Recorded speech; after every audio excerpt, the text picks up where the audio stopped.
Friends, welcome to malls kitchen. இன்றைக்கி ஹெல்த்தியான டேஸ்டியான ஒரு லஞ்ச் பாக்ஸுக்கு ஒரு ரைஸ் ரெடி பண்ணிடலாம். Beetroot rice. இது எப்படி பண்ணலான்னு பார்க்கலாம் ஃப்ரெண்ட்ஸ்.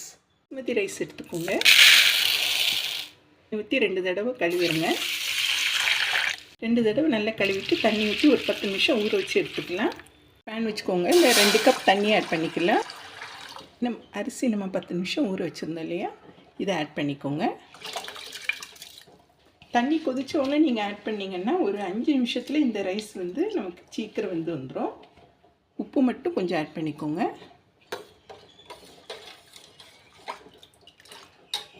ஊற வச்சுட்டு நீங்கள் ரைஸ் போட்டதுனால சீக்கிரம் வந்துடும். இது வேகட்டும்.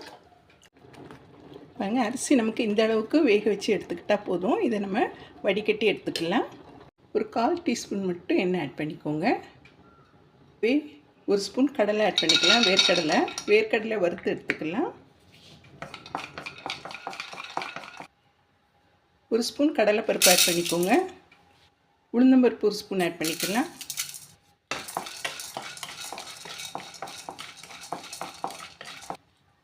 இது கூடவே மிளகு கொஞ்சம் ஆட் பண்ணிக்கோங்க. ஜீரகம் ஆட் பண்ணிக்கலாம்.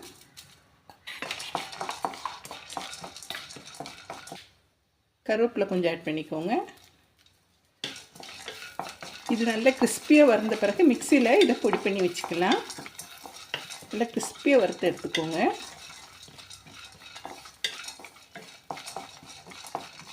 பாருங்கள், கடலை இந்த அளவுக்கு வந்தோடனே ஸ்டவ் ஆஃப் பண்ணிடுங்க. இப்போ இதை மிக்சியில் பொடி பண்ணிக்கலாம் வச்சுக்கோங்க. இதில் ஒரு ஸ்பூன் தேங்காய் எண்ணெய் ஆட் பண்ணிக்கோங்க. தேங்காய் எண்ணெய்க்கு பதிலாக நீங்கள் நெய் கூட இதில் ஆட் பண்ணிக்கலாம். கடுகு ஆட் பண்ணிக்கலாம். கடலைப்பருப்பு ஆட் பண்ணிக்கோங்க. வேர்க்கடலை ஒரு ஸ்பூன் ஆட் பண்ணிக்கலாம். வறுத்து விட்டுக்கோங்க.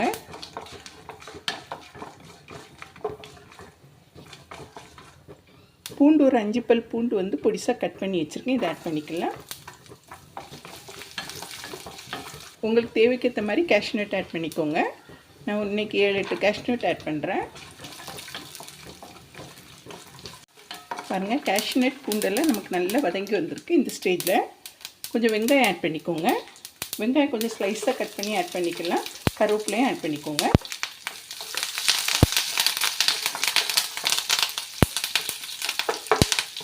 பூண்டை மட்டும் நல்லா வதக்கி எடுத்துக்கோங்க. பீட்ரூட்டை இதே மாதிரி துருவி வச்சுக்கோங்க. இப்போ ஆட் பண்ணிக்கலாம். ரைஸுக்கு ஏற்ற மாதிரி பீட்ரூட் ஆட் பண்ணிக்கலாம்.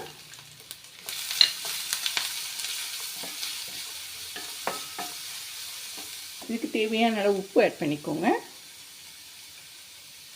1/4 டீஸ்பூனுக்கு குறைவா மஞ்சத்தூள் ஆட் பண்ணிக்கலாம். 1/4 டீஸ்பூன் வத்தத்தூள் ஆட் பண்ணிக்கோங்க. பீட்ரூட் நமக்கு சீக்கிரம் துருவி போட்டிருக்கனால சீக்கிரம் வெந்துடும்.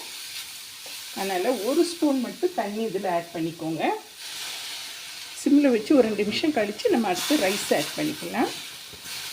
இப்போ பீட்ரூட் நமக்கு நல்ல சாஃப்டாக வெந்து வந்துருக்கும். இப்போ நம்ம மிக்சியில் பொடி பண்ணி வச்சோம்ல, இதை ஆட் பண்ணிக்கோங்க. இந்த பொடி போட்டு நல்லா மிக்ஸ் பண்ணி விட்டுருங்க.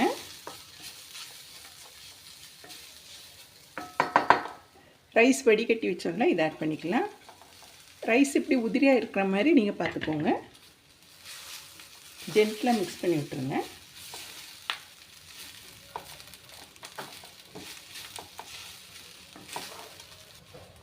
பிள்ளைகளுக்கு நீங்கள் லஞ்ச் பாக்ஸில் கூட இதை நீங்கள் கொடுத்து விடலாம். காலேஜ் ஆஃபீஸ் போகிறவங்களாம் இதே மாதிரி ப்ரிப்பேர் பண்ணி கொண்டு போங்க. ஈஸியாக நீங்கள் லஞ்ச் ப்ரிப்பேர் பண்ணலாம்.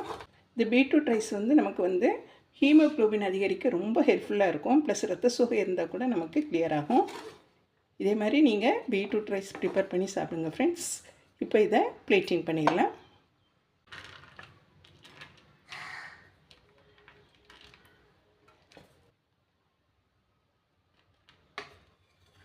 ஒரு முட்டை வச்சு சாப்பிட்டுக்கலாம். இல்லைன்னா ஊறுகாய் வச்சு கூட நீங்கள் லஞ்ச் பாக்ஸுக்கு கொண்டு போகலாம். ரொம்ப சூப்பராக இருக்கும், ஹெல்த்தியாகவும் இருக்கும். இந்த பீட்ரூட் ரைஸ் உங்களுக்கு பிடிச்சிருந்தேன்னா மால்ஸ் கிச்சனுக்கு லைக் பண்ணுங்கள், ஷேர் பண்ணுங்கள், சப்ஸ்கிரைப் பண்ணுங்கள் ஃப்ரெண்ட்ஸ். தேங்க்ஸ் ஃபார் வாட்சிங்.